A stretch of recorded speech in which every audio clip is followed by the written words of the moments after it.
อันคลิปเนาะจ้ะพี่น้องอันเฮ็ดไปโหลดจ้ะว่าแต่อย่าเฮ็ดผิดกฎเพิ่นเฮ็ดลงไปโหลดอย่างสม่ำเสมอเครื่องมือการสร้างรายได้เดี๋ยวทำมื้อใดอัน Facebook เพิ่นเห็นเฮาเพิ่นก็อีส่งให้เฮาเองล่ะจ้ะเฮาแค่เฮาเฮ็ดหน้าที่ของเฮาสม่ำเสมอไปอย่างสาวโบนี่ก็ทำมาสร้างรายได้ได้ก็เครื่องมือก็เพิ่นก็มาได้ส่งให้ดอกจ้ะได้ดาวกับได้โปรแกรมสมาชิกนะจ้ะ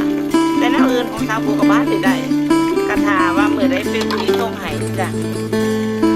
บางภายในวันนี้เป็นผู้เพิ่นก็อีส่งให้เพิ่นมีเมตตาอยู่ดอกเพราะว่าอย่างเฮานี่เฮาก็ลงคลิปอย่างสม่ำเสมอ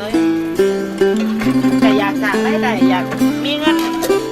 อยากล่าเงินดอลลาร์กับหมู่คือกันล่ะจ้า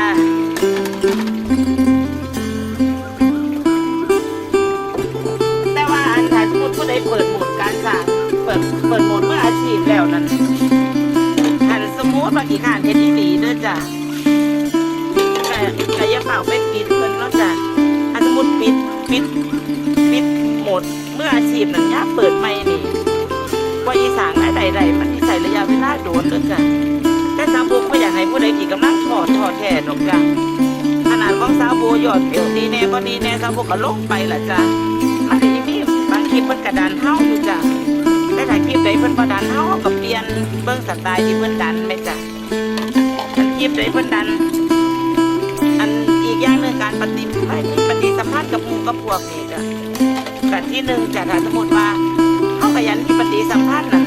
Facebook เพิ่นเห็นเพิ่นก็อีดันคลิปเฮาอีกล่ะจ้ะมันถ้ายังเพื่อนสาวโบนอนในเฟซนี่ล่ะเพิ่นบอกว่าเพิ่นบ่สบายบัดนี้เพิ่นบ่ได้ลงคลิปประมาณ2 มื้อนี่ล่ะจ้ะเพิ่นบอกช่องเพิ่นติดแดงหมดเลยก็คือหมายถึงว่าเพิ่นบ่ได้ไปมีปฏิสัมพันธ์บ่ได้ไปการแจ้งก็คือการแจ้งเตือนการอหย่างมันก็ลดลงเนาะจ้ะก็ลดลงเพราะว่าเพื่อนอีสานหลายหมื่นเขาจะนับตั้งแต่ย้อนหลังไป28 วัน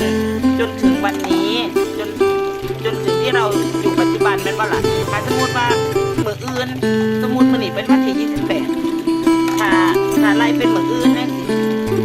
เขาก็อีตัดมื้อนี้ออกแล้วสมมติว่ามื้อนี้ยอดวิวเขาดีจังซี่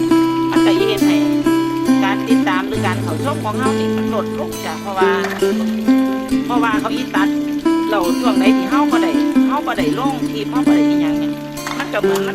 เฮาบ่ได้เฮ็ดงานกันจ้ะเฮาบ่ได้ส่งงานจังซี่